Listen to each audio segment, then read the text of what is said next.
세계관으로 우리가 오늘 충만하는 은혜가 있기를 바랍니다. 제가 PPT를 쓸 건데요. 제 거를 좀 넘겨주시면 좋겠습니다. 여기에 이제 시작이라고 제가 타이틀을 적었는데요. 저와 여러분들이 지금 처음 시작하는 건 아니에요. 하지만 정말 오늘부터 시작하는 이 믿음의 여정이 시작되기를 원하는 마음으로 제가 시작이라는 타이틀을 걸었습니다. 그리고 이 시작의 처음 단추를 여러분들과 제가 그동안 놓치고 있었던 창조적인 세계관, 기독교 세계관이라고 생각하시면 돼요. 왜냐하면 이 세상에 창조에 대해서 말하는 그런 사람들은 기독교인밖에 없어요. 그래서 기독교 세계관 또한 창조적 세계관이라고 제가 여러분들을 한번 인도하도록 하겠습니다. 제가 아까도 우리 중고등부 아이들 말씀을 나누면서 그런 얘기를 했습니다. 은혜를 받고 나면 가장 많이 들은 생각이 뭐냐면, 그럼 우리는 어떻게 살아야 되는가? 여러분들도 매주마다 아마 주일마다 월요일마다 이런 고민에 빠질 거라고 생각합니다. 특별히 오늘부터 시작하는 청년부 수련회를 통해서 은혜를 받고 나면요, 여러분들이 이제 고민할 것은 이것일 거예요. 그동안 내가 살아왔던 대로 내가 살아가야 되는가? 아니면 내가 어떤 관점으로 내가 이 세상을 살아가야 되는가? 이것이 아마 가장 큰 포인트일 것 같습니다. 자, 지금 세상은 두 가지 세계관이 있습니다. 화면 보이시나요? 한쪽은 너무나 유명하죠. 왜냐하면 우리가 원하든 원치 않던 학교에 가면 우리는 진화의 세계관을 배웁니다. 그것도 사실은 뭐 진화론, 창조론, 사람들 봤을 땐 다 가설이에요. 왜냐하면 둘 다 우리 눈에 보이는 증거물이 없어요. 우리의 믿음과 신앙과 여러 가지 기반을 가지고 우리가 이럴 것이다라고 세우는 가설들입니다. 네, 다 인정합니다. 그렇게 믿어도 돼요. 하지만 제가 여기에 좀 힘을 거는 건 뭐냐면요, 우리가 그냥 아무 생각 없이 이런 말을 하지 않으면 우리는 태어날 때부터 죽을 때까지 진화론적인 세계관에 살 수밖에 없어요. 왜냐하면 여러분들이 학교 들어가면 뭐 배우세요? 진화론 배우시죠. 지금 학교 교과서를 보니까 5학년 때부터 진화론에 대해서 얘기합니다. 첫 단어는 이거예요. 너 어디서 왔니? 이거부터 시작합니다. 옛날에 우리가 배울 때, 제가 배울 때는 이런 과목이 없었어요. 이런 단원이 없었습니다. 근데 지금은요, 너 어디서 왔니부터 시작해서 뭐 외계인도 나오고 뭐 과거도 나오고 당군 신화도 나오고 하면서 여러 가지 우리의 기원을 찾는 그런 시도를 초등학생부터 합니다. 그리고 이제 초등학생 6학년 또 중학교 1학년 가면 이 그 주제가 그대로 과학책에 실려요. 여러분들 과학책 하면 이 과학책에 나오는 뭐 뉴턴의 법칙 뭐 이런 것들을 의심한 적이 있나요? 의심하지 않죠. 당연히 맞다고 생각해요. 그러니까 진화론적인 이런 이론들이 맞는지 안 맞는지를 우리가 판단하기 전에 과학책에서 과학 교사가 가르치다 보니까 누구나 그것이 진리라고 생각합니다. 그러면서 아이들이 이제 멘붕이 오는 거예요. 교회 오면 교회에서는 진화론이 아니고 창조론이라고 얘기하니까, 우리는 하나님께 창조하셨다 막 이렇게 얘기하니까 되게 많은 학생들이 사실은 헷갈려해요. 단 티를 안 낼 뿐입니다. 교회에서 목사님이 우리는 하나님을 창조하셨습니다 그러면 아멘 해야 돼요. 왜냐면 거기서 아닙니다 하면 약간 이상해지니까. 학교에 가서는요, 우리의 조상은 뭐 원숭이입니다 뭐 이러면서 막 얘기하면 거기에서 잘못된 것 같은데요 라고 얘기하기는 약간 좀 어색하죠. 불편하고. 그러니까 그냥 가만히 있는 거예요. 그러니까 어중간하게 교회에서는 창조론, 또한 6일 동안에는 진화론을 따라 살아갑니다. 그러다 보니까 이 창조적인 세계관과 진화론 세계관으로 우리는 나눠져 있다라고 볼 수 있습니다. 자, 이 두 가지 질문 한번 좀 여러분 기억해 보세요. 나중에 물어볼게요. 여기 왼쪽에 있는 1번에 나와 있는 이 물소는 어디서 왔을까요? 어디서 왔어요? 약간 목사님이 왜 저렇게 물어보시지 약간 의심스럽죠? 이렇게 물어보면 대부분 친구들이 진화론적 얘기를 합니다. 뭐 그건 당연한 이야기일 수 있어요. 왜냐하면 그렇게 배웠기 때문에. 또 옆에 2번에 한번 문제를 보시겠습니까? 여기에 포인트는요, 제가 사진이 잘 안 나와서 숫자를 새겼어요. 1번부터 4번까지 보이세요? 1번부터 4번까지. 여기 앞에 있는 2번, 4번 사자한테 잡히는 물소, 3번 물소만 있는 것이 아니라 그 옆에 1번 물소도 있어요. 이게 이 그림의 약간 속임수이면서도 포인트라고 생각합니다. 왜 1번 물소도 있는데 왜 3번 물소가 이 사자의 먹잇감이 됐을까요? 이걸 한번 머리에 생각하면 좋겠습니다. 이거로부터 우리가 오늘 창조적인 세계관을 시작하려고 합니다. 자, 또한 이런 그림을 여러분들 아실 겁니다. 이게 어디서 나온지 모르겠는데 제가 우리가 다 알고 있는 데서 제가 발췌한 거거든요. 이 세 가지 그림을 통해서 여러분들이 유추할 수 있는 게 뭘까요? 처음에 세 마리의 기린이 있었는데 중간에 보니까 한 마리 기린이 죽었어요. 그리고 세 번째 그림은 두 마리 기린이 여전히 살고 있습니다. 여러분 이거 어떻게 해석하실래요? 이 그림을 어떻게 해석할 수 있을까요? 네, 한번 머릿속에 계속 생각해 보십시오. 저는 이 그림을 보면서 저 아래다가 제가 정의를 해놨는데요. 이렇게 정의할 수 있을 것입니다. 우리가 알다시피 세 명이 경쟁을 했어요. 근데 너무나 다행인 건지 불행인 건지 두 기린은 키가 커서 열매를 따먹는 거예요. 음식물을 먹어요. 근데 안타깝게 가운데에 있는 약간 좀 키가 모자른 이 기린은 먹을 수가 없는 겁니다. 그래서 어떻게 돼요? 경쟁에서 지는 바람에 가운데에 있는 이 기린이 죽게 되는 겁니다. 그래서 경쟁을 통하여 반드시 승자와 패자가 나옵니다. 그리고 세상은 공평하기 때문에, 세상이 말하는 공평하기 때문에 승자와 적자, 이기는 자가 생존하는, 살아남는 그런 일들을 잘 표현하고 있는 그림이라고 저는 생각합니다. 여기까지 오는데 혹시 여러분 불편하신 분이 계시나요? 목사님 잘못된 것 같은데요, 잘못하신 것 같은데요 하시는 분들은 괜찮습니다. 한번 손 들어 보실래요? 제가 얼마나 되는지 좀 보려고요. 거의 없는 것 같아요. 왜냐하면 저도 이 그림을 봤을 때요, 이 해석을 봤을 때 여기에 대해서 더 이상 반항적이거나 불편함이 없었습니다. 왜냐하면 내가 살아온 인생에도 이게 진리였고 이게 이치였어요. 근데 이 이야기들을 두 가지 관점으로 해석하면요, 약간 해석이 달라집니다. 먼저 진화론적인 관점에서 이 그림을 해석하잖아요. 물소와 기린이 죽은 이유를 살펴보면 이유가 있죠. 그거는 이 아까 말한 이 물소도 4번 물소하고 3번 물소, 1번 물소하고 3번 물소가 있는데 3번 물소는 1번 물소보다 빠르지 않았던 것 같아요. 유전적인 조건이 열약하던가 아니면 체력이 비축되지 못해서 힘을 발휘하지 못하던지 아니면 주위를 경계하는 이 경각심이 약해서 사자가 오는 것을 발견하지 못할 수가 있습니다. 아니면 열심히 뛰어 도망갔는데 가다가 중간에 포기했기 때문에 잡힐 수도 있어요. 또한 아쉽지만 주변에 1번 물소, 수많은 물소들이 더 이상 3번 물소를 도와주지 않았기 때문에 혼자 잡힐 수도 있습니다. 그러니까 이게 뭐냐면 왜 이런 일이 일어났을까요? 라고 얘기하면 대부분의 사람들이 3번 물소가 부족해서요, 3번 물소가 재수가 없어서요, 3번 물소가 열약해서요, 달리기가 느려서요, 늙어서요, 운이 나빠서요 하면서 모든 원인을 3번 물소에게 향하게 되고 있어요. 그래서 여기 나와 있죠. 이 물소가 잡힌 책임이 누구한테 있다고요? 이 3번 물소한테 있는 거예요. 이게 진화론적인 관점, 우리가 너무나 익숙한 적자 생존의 원칙을 따라 살아가는 우리가 다 인정하고 있는 그런 이론이라는 거예요. 자, 제가 얼마 전에 이 책을 읽다가 화가 났습니다. 진짜 막 좀 열이 받았어요. 이 서인국 교수는요, 교수님이시기도 하고 여러분들이 그렇게 가고 싶어하는 연세대학교 교수님이세요. 유명하시죠? 대학도 공부도 많이 하셨고요, 또한 똑똑하시고 책도 내실 만큼 그렇게 유명하신 분입니다. 근데 이분이 쓰신 행복의 기원이라는 책을 보면요, 제가 옆에다가 설명을 해놨습니다. 이게 거의 제가 읽었던 책의 요점입니다. 한번 보이시는 분들 한번 큰 소리 한번 따라서 한번 읽어보실래요? 시작. 꿀벌은 꿀을 모으기 위해 존재하는 것이 아니고 인간도 행복을 위해 사는 것이 아니다.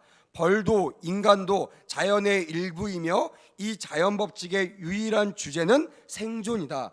꿀과 행복 그 자체가 존재의 목적이 아니라 둘 다 생존을 위한 수단일 뿐이다라는 것이 이 책 전체가 흐르는 주제입니다. 모르겠어요. 여러분들이 얼마만큼 내가 왜 사는지, 또한 꿀벌들 다른 동물들이 왜 사는지를 고민하셨던 분, 그 고민의 답을 성경에 찾았던 분들은요, 저와 저처럼 이 책에 오케이 동의하지 않을 겁니다. 왜냐하면 여러분, 성경이 여러분들 만드신 이유가 뭡니까? 생존하기 위해서예요. 아담과를 천지창조를 하셨을 때, 에덴 동산에 2명을 두셨을 때, 아니 1명을 두시고 1명을 잠자는 사이에 돕는 배필을 보내셨을 때, 하나님께서 1명이면 독불장군처럼 사니까 1명의 경쟁자를 둬서 이 아담을 긴장시키기 위해서 하나님께서 하와를 주셨을까요? 아니죠. 왜 주셨다고요? 아담의 행복을 위해서. 아담이 외로워할까 봐, 혼자 적적할까 봐 돕는 배필을 보내서 하나님께서 이 에덴 동산을 다스리게 하셨어요. 다시 말하면 창조의 목적이 행복이라고요? 아니면 생존이라고요? 행복이라는 거예요. 하나님은 우리의 행복을 위해서 이 땅을 창조하셨습니다. 믿으시면 아멘. 여러분 믿으셔야 됩니다. 여기에 동의가 되셔야 돼요. 이거 놓치시면요, 죄송합니다. 교회에서 잘못 가르치신 거예요. 혹시 교회에서 세상에 나가서 정복하고 세상에서 으뜸이 되고 세상에서 성공하기 위해서 가리킨다? 여러분, 교회가 잘못된 교회입니다. 저는 확신합니다. 뭐 제가 틀릴 수 있어요. 하지만 제가 믿는 믿음 안에서는요, 잘못된 교회예요. 교회는요, 그렇게 가르치면 안 됩니다. 복음을 가르쳐야 되잖아요. 복음은 뭐냐면 제가 말하는 진화론적인 가치관을 따라 내는 결론을 도출하는 것이 아니라 우리가 놓치고 있는 창조론적인 세계관을 가지고 세상을 살아갈 수 있도록 독려하고 격려해야 된다는 거예요. 자, 이 문제 한번 보실래요? 아까 우리 중고등부 애들 물어보니까 약간 모르는 애들도 있는 것 같아요. 우리 청년들이니까 기대를 가져봅니다. 눈을 똑바로 보고 보세요. 5명의 어린이가 바구니에다가 콩 주머니 던지기를 했어요. 옛날 저희 때 많이 했거든요. 그 운동회 같은 거 하면 콩 던지기 그 대표들을 뽑아요. 그래서 예행 연습을 합니다. 5명의 학생들을 불러 모아놓고요, 10번을 던지게 합니다.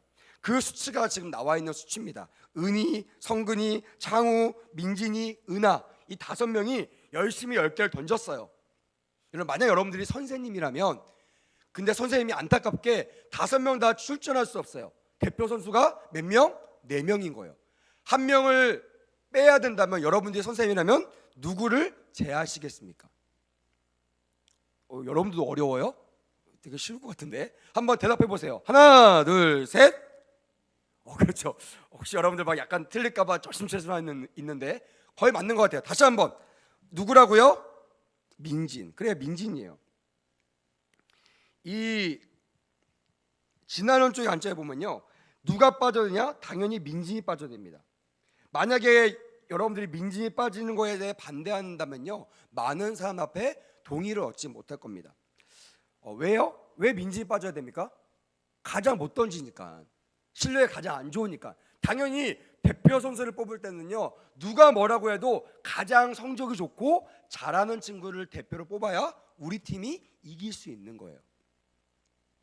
자, 똑같이 관절 보고 관절 바꿔가지고 창조론적 관절을 바꾸겠습니다. 아까 물어봤던 거죠. 여러분, 왜 3번 물소가 저 사자한테 잡혔을까요? 오늘 그 답이 이 욥기와 시편에 기록되어 있습니다. 한번 우리 차례대로 한번 읽어보겠습니다. 욥기 38장 39절 시작. 내가 암사자를 위하여 식물을 사냥하겠느냐? 젊은 사자의 식량을 채우겠느냐? 시편 104편 21편 시작. 젊은 사자들은 그들의 먹이를 쫓아 부르짖으며 그들의 먹이를 하나님께 구하다가라는 그런 말씀이 있습니다. 관절 바꿔서요, 왜 저 물소가 잡혀 먹었느냐? 저 물소의 책임, 저 물소가 연약하고 주위를 잘 돌보지 아니하고 늙어서 운동하지 않아서 느려서 죽었다라는 그 물소를 향했던 그 초점이요, 누굴 향해야 되냐면, 따라합시다. 하나님. 다시 한번, 하나님. 이것이 우리가 창조적인 세계관을 사는 사람이 항상 지녀야 될 생각이에요. 근데 왜 이런 생각을 하지 못해요? 5일 동안 6일 동안 누구도 우리에게 이런 세계관을 살라고 말하는 사람이 없어요.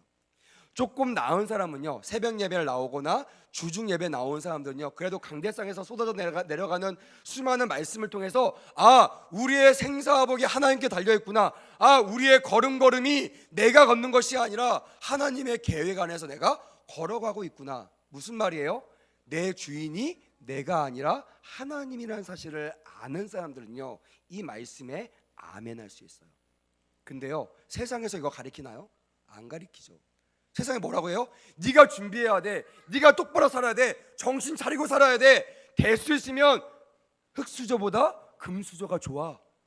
줄을 잘 서야 돼.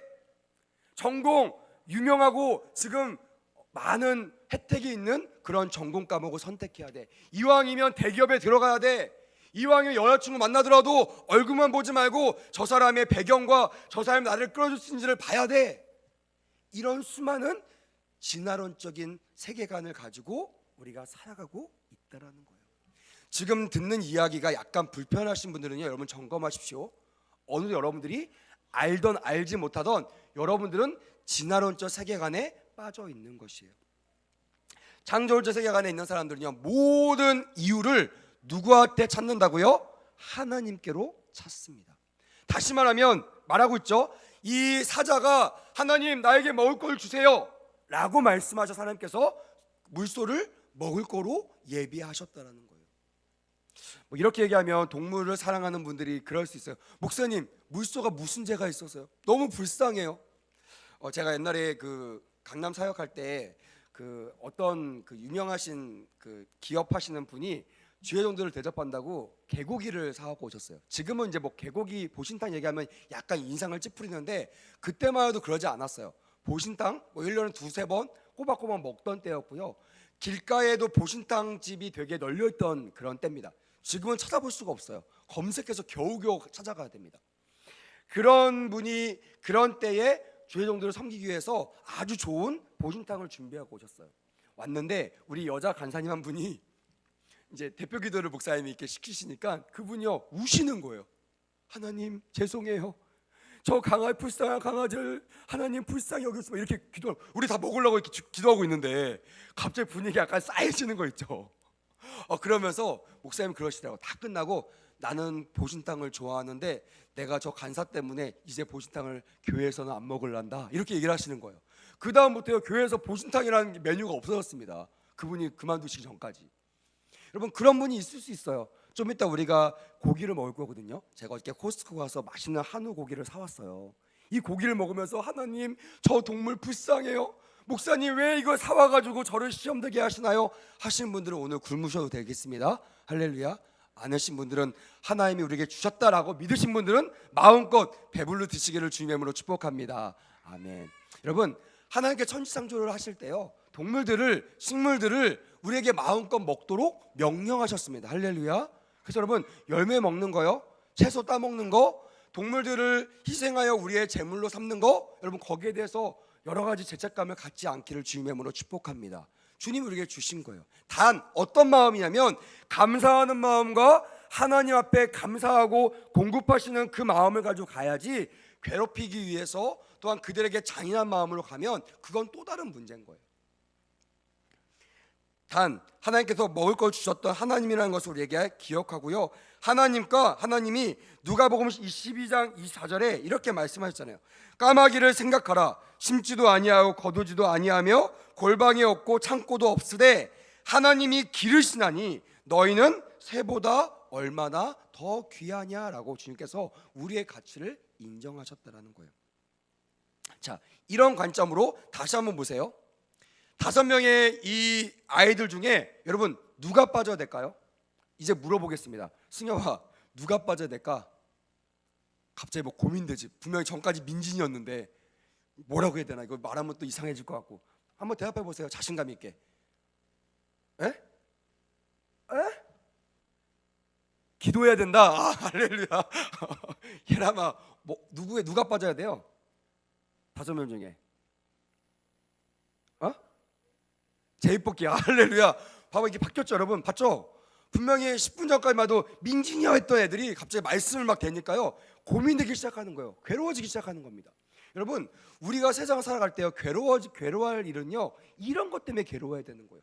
단순히 내가 성공하지 못해서 괴로워하고 내가 실패해서 괴로워하고 내가 남들보다 앞서지 못해서 괴로워하는 여러분이 아니라 내가 이 세상을 살아갈 때 이렇게 살아가는 것이 주님의 뜻대로 살아가는 것인가, 이것이 주님이 원하시는 것인가 라고 하는 그 고민 때문에 괴로워하시기를 주님의 이름으로 축복합니다. 아멘. 이게 이 세상에 살아가는 청년들이 짊어지고 가야 될 그런 고민이라는 거예요. 교회도 여러분 이런 세계관이 흩어지잖아요. 그러면 세상과 똑같습니다. 제가 이번에 우리 백운우수 교회 운동회를 하면서요 너무나 감동적이었던 것이 있어요. 저 우리 믿음이도 있지만 그 릴레이를 하잖아요. 저도 이제 그 다른 티를 색깔 있는 티를 입고 있었기 때문에 중심을 지켜야 되는 저도 막 제 팀을 응원하고 있더라고요. 근데 이렇게 보니까 아니 저기 우리 믿음이가 있는 거예요. 분명 우리 믿음이가 자기는 빠르다고 하지만 어른들보다 빠르겠습니까? 우리 승민이 형제보다 빠르겠어요? 안 빠르죠. 제가 봤을 땐 좀 빠른 청년들이 좀 들어가면 좋겠는데 우리 집사님이요 막 아이들을 막 데리고 막 뭐 아이니 뭐 막 제이 하면서 막 다 데리고 와가지고 막 뛰게 하는 거예요. 얼마나 속이 타던지. 쟤 말고 저 친구가 하면 좋겠는데 그럼 이길 텐데. 근데 이 운동회 끝나고 나서요 말씀을 오늘 준비하는데 그런 생각이 들더라고요. 저 집사님이 정말 창조적인 세계관을 가지고 있는 분이구나. 우리 백운수교회가 정말 진화론적인 세계관을 따르지 않고 창조적인 세계관을 따르고 있구나라고 제가 정말 감사할 수 있었습니다. 왜냐하면 분명히 졌어요. 저희 팀이 졌습니다. 제 말대로 아마 믿음이나 이런 애들 말고 잘 뛰는 애들이 뛰었으면 우리가 이겼을 거예요. 졌는데요 누구 하나 인상을 쓰고 아유 집사님 왜 애들 내보냈어 이런 사람이 있었어요 없었어요? 없었어요. 웃으면서 막 졌는데 막 웃으면서 잘했어 막 이러는 거예요. 제가 그거 보면서 이게 하나님께서 백운수교회를 사랑하시는 이유구나라는 것을 깨달을 수가 있었습니다. 할렐루야. 여러분 우리 청년부도요 그런 청년부가 되기를 주님의 이름으로 축복합니다. 아멘. 그래서 제가 수련회 할 때요 꼭 하는 것이 있어요. 조를 짜는데요 저는 한 번도요 이 조 짜는 거를 누구에게 위임해 본 적이 없어요. 아니면 아까 말한 거죠 제비뽑기도 한 2번 해봤거든요. 근데 제비뽑기도 이렇게 사람들이 하니까 약간 좀 야매들이 있더라고요. 막 이렇게 약간 표시를 이렇게 꾸깃꾸깃 해가지고 어떻게 뽑았는지 막 제비뽑기도 정말 인위적으로 뽑는 애들이 있어요. 그래서 그렇게 하면 안 되겠다 그래서 제가 뽑습니다. 할렐루야. 그래서 여러분들의 조도 누가 뽑았게요? 제가 뽑았습니다. 할렐루야. 이때 한 번도 이 말씀을 통해서 수련했는데 한 번도 목사님 내가 저 친구랑 같은 조에서 졌어요 라고 하는 친구가 있었을까요 없었을까요? 없었습니다. 할렐루야. 이번에도 예외가 일어나지 않기를 주님의 이름으로 축복합니다. 아멘. 목사님이 하시는 것이 하나님의 뜻이다 라고 생각하고요 그 조를 나에게 가장 완벽한 조라고 생각하시길 주님의 이름으로 축복합니다. 아멘. 그리고요 우리 가운데 민진이가 있을 수 있어요. 쟤만 없었으면. 여러분 이렇게 하고 그 친구를 밀어내면요 우리가 어떤 세계관? 진화론적 세계관에 빠져 있는 거예요.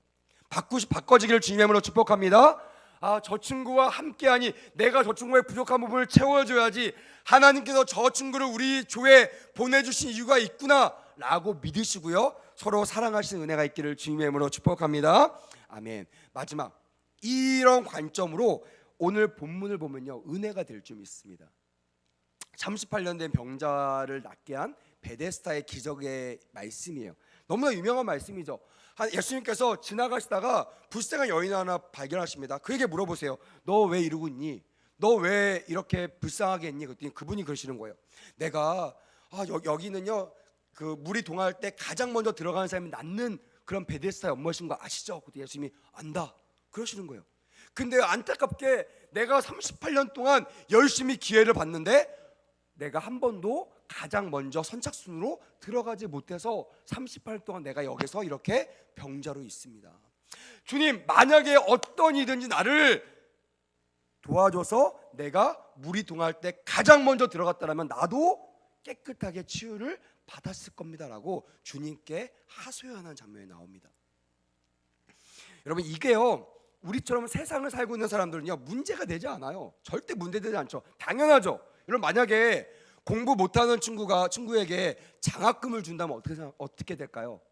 우리 친구들이 다 학교 다니고 있는 친구들 있잖아요. 대학교 다니고 있는데 우리 반에서 그 학교에서 가장 큰 장학금을 주는데 전액 그 장학금을 주는데 전교 1등하는 친구가 받는 것이 더 맞아요? 아니면 그냥 교수님 오시더니 오늘 너 하면서 뽑아가지고 주는 게 맞아요?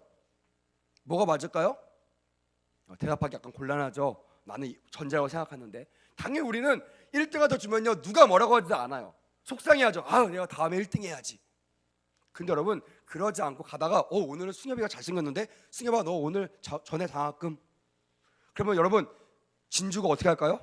뭐야 말도 안 돼. 승엽 오빠가 잘생겼다고? 아니야 승민이가 쟤보다 내가 더 난데? 교수님 뭐 이상한 거 아니야? 뭐 돈 받으신 거 아니야? 이러면서 따질 겁니다. 난리가 날 거예요. 그래서 뭐라고 해요? 기준을 세워주세요. 기준. 그 기준이 뭐예요? 공부 제일 잘하는 사람. 막 이런 걸 겁니다. 그러니까 우리가 지금까지 살아가는 인생은요, 우리가 인식하지 않았지만 다 어떤 세계관을 따라갔다고요? 진화론적인 세계관을 따라갔어요.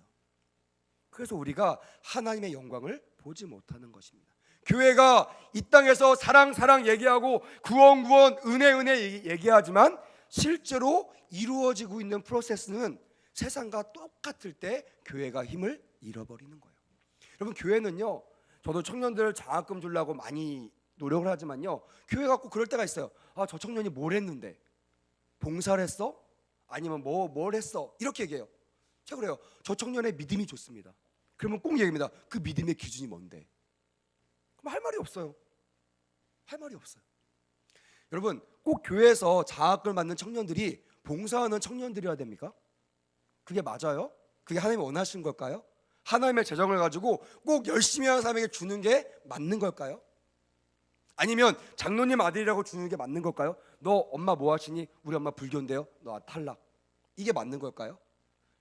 야, 너 언제 왔어? 저 3달 전에 왔는데요. 너 1년 안 됐으니까 탈락. 이게 맞는 걸까요? 아니죠. 근데 많은 교회들이 그렇게 하고 있어요. 왜요? 어느덧 교회가 이 창조적인 세계관을 잃어버렸기 때문에 그래요. 돈이 많은 사람들이 어느덧 높은 위치에 올라가고요, 그것에 대해서 아무도 뭐라고 하지 않습니다. 열심히 하는 사람이 당연히 높은 자리에 앉게 되는 게 맞다라고 생각하는 것도 교회의 부정적인 모습 중에 하나입니다.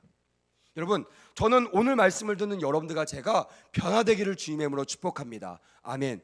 뭐 막말로 다 그렇다고 쳐도 돼요. 하지만 여기 있는 우리 청년들만큼이라도 오늘 창조적인 세계관으로 변화되시기를 주님의 이름으로 축복합니다. 아멘. 연약한 자들을 우리에게 보내신 이유가 있다라고 생각하고 예수님처럼 38년 된 병자에게 아무 조건 따지지 아니하고 그에게 구원의 역사, 그에게 치료의 역사를 베푸셨던 그 은혜를 우리가 누리고 나눠주시는 우리 청년들이 되시기를 주님의 이름으로 축복합니다. 아멘. PPT 잠깐만 더 띄워주세요. 저는 이렇게 한번 격려하고 싶습니다. 세상에서 여러분 보세요. 세상에선 누가 빠져야 돼요? 당연히 민진입니다. 두말할 것이 민진이에요. 근데 여러분, 천국에선 누가 빠져야 될까요? 믿음 없는 죄인이 빠져야 돼요. 교회에서 믿음 있는 사람, 그 다음에 믿음이 없는 사람, 이 둘 중에 하나님께서 누굴 높이시겠습니까? 성경 보십시오. 성경에 돈이 많다고 높인 게 아니에요. 교회는요, 기준이 딱 하나입니다. 하나님이 인정하시는 믿음의 사람을 하나님께서 세워주시고 높여주십니다. 할렐루야. 왜 그럴까요? 많은 사람들이 보고 따라하기 위해서. 그래서 여러분, 교회는요, 특별히 청년부 안에서도 뭐 오래 다녔다, 나이가 많다고 해서 리더가 되고 높은 곳에 올라가기를 저는 원하지 않습니다. 믿음 있는 사람이 모델이 되고 리더가 되기를 주님의 이름으로 축복합니다. 아멘. 그래서요, 지금 리더들은요, 더 그 부분을 가지고 하나님 앞에 기도하셔야 돼요. 또 내가 교회에 얼마 나오지 않았더라도 내가 하나님께서 나를 쓰기 원하신다고 생각하시면 가장 먼저 뭘 갖춰야 되냐면 믿음을 갖추시기를 주님의 이름으로 축복합니다. 어떤 믿음? 창조적인 세계관에 기반한 믿음이에요. 천국에서는요, 의인이 들어가고 죄인이 빠진다는 거예요. 아무리 죄인이 돈이 많아도요, 아무리 많은 사람의 영향을 받아도요, 죄인은 천국에 들어갈 수 없음을 기억하기를 주님의 이름으로 축복합니다. 아멘. 정리하겠습니다. 이 땅에는요, 두 가지 통치 원리가 함께 작용하고 있어요. 하나는 여러분들 알고 있는 세상 나라의 그런 원칙이 따라입니다. 여기는요, 경쟁이라는 도구를 씁니다. 그래서 누가 생존하냐면, 누가 살아남냐면 바로 승자. 이 싸움에서 이기는 사람이 승리하는 것이 세상 원칙입니다. 하지만 하나님 나라의 원칙은요, 달라요. 하나님 나라의 원칙의 도구는 뭐라고요? 은혜라는 도구입니다. 은혜는요, 기준이 없어요. 하나님 마음이에요. 아무리 못생긴 사람도요, 하나님께서 그 사람을 복 주시기 원하시면요, 그 사람에게 복이 들어가는 것이 하나님의 원칙입니다. 할렐루야. 여기에 딴지 걸지 않기를 주님의 이름으로 축복합니다. 그리고요, 누가 구원을 받느냐? 바로 죄인된 우리들이 구원을 받는다는 거예요. 다시 말하면 어떤 사람이 최후 승리가 되냐면 의인이 최후 승리자가 된다는 것입니다. 의인. 사랑하는 여러분, 우리가 이번 수련회를 통해서 이런 가치관으로 변화되기를 주님의 이름으로 축복합니다. 마지막으로 빅데이터 아시죠? 그동안 단어를 가지고 어떤 단어가 많이 노출됐는지를 알아보기 위해서 제가 구글을 한번 돌려봤거든요. 봤더니 1800년도에는요 가장 많이 검색된 그런 가장 많이 노출된 단어가 뭐였다고요? 은혜라는 단어였다는 거예요. 그레이스. 근데요 2000년도에는 가장 많이 검색되고 가장 많이 노출된 단어가 뭐라고 되어 있어요? 파란색으로 경쟁이라고 되어 있는 거예요. 이게 뭘 말하고 있어요? 적어도 200년 전에는요 은혜 가운데 있어서 대한민국에 있는 모든 교회와 부흥이 일어날 때였잖아요. 그래서 사람들이 그냥 적자 생존에 목숨 거는 것이 아니라 하나님의 은혜를 구했어요. 하나님, 내가 흑수저인데, 내가 공부를 못했는데요, 내가 몸이 약해도 하나님의 은혜 가운데 거하기 원합니다. 나를 좀 도와주세요 라고 얘기했지만 지금은 어떻게 바뀌었다고요? 하나님, 내게 능력 주세요. 경쟁에서 이기게 주세요. 뭐 저 사람 할 거 없이 내가 누구든지 그 사람 밟고 일어나서 하나님께 1등 되게 해주세요. 이렇게 시대가 바뀌어졌다는 거예요. 다시 말하면 은혜의 시대에서 바로 경쟁의 시대로 넘어가고 있다는 거예요. 너무 안타까운 일이죠. 왜? 더 이상 교회에서도 이런 메시지를 전하지 않기 때문에 그래요. 오히려 경쟁에서 이겨서 승리한 사람을 격려해 줍니다. 야, 저분 38평 아파트 사셨어요. 대단하십니다. 당첨되셨어요. 이런 거를 막 격려하는 거예요. 와, 저분 서울대 들어갔습니다. 야, 대단합니다. 할렐루야. 그 얘기하는 순간 누가 주눅 들어요? 대학교 못 간 친구들, 전세방 전전하는, 월세방 전전하는 막 2평짜리 그런 고시원에 사는 청년들이요 설 자리가 없는 거예요. 여러분, 하나님 그걸 원하실까요? 아니에요. 따라합시다. 수고하고 무거운 짐진 자들아, 다 누구에게 오라고요? 내게로 오라고 말씀하신 분이 우리 주님이세요. 여기의 조건은요 다른 것이 없습니다. 수고하고 무거운 자들. 이번 2박 3일 동안 전 여러분들에게 이런 은혜가 있기를 주님의 이름으로 축복합니다. 아멘. 세상적인 마인드, 세상적인 경험으로 2박 3일을 지내지 않기를 원합니다. 좀 불편할 수 있어요. 아, 목사님 이거 이치에 맞지 않잖아요. 이거 질서가 아니잖아요. 이거 규칙이 없잖아요. 너무 막무가내 아닙니까? 라고 호소할 수 있을 것입니다. 그때마다요 이 시간을 기억하시길 바랍니다. 내가 다른 사람보다 진화론적인 세계관에 많이 익숙해 있구나. 이 2박 3일이 끝난 다음에 여러분들의 생각이 창조적인 생각으로 변화되시기를 주님의 이름으로 축복합니다. 아멘. 하나님께서 여러분들을 이리 가운데 보내실 때 여러분들 양이라고 쳤어요. 양은요 단순합니다. 무식합니다. 연약해요. 한 치 앞도 내다볼 수 없어요. 그래서 그 양은요 겸손하게 목자의 음성만 듣습니다. 내 경험을 따라가지 않아요. 목자의 휘파람 소리, 목자의 음성을 따라 나가는 것이 양이에요. 사랑하는 우리 청년 여러분, 2박 3일 동안 주님이 원하시는 선한 양이 되시기를 주님의 이름으로 축복합니다. 저를 따라 우리 은혜를 받기 위하여 여러분들 가지고 있는 생각들을 내려놓고, 고집들을 내려놓고, 익숙했던 나의 가치관들을 내려놓고 주님이 정해주신 그 가치관 안에서 자유와 은혜를 만끽하는 2박 3일 수련회가 되시기를 주님의 이름으로 축복합니다. 아멘.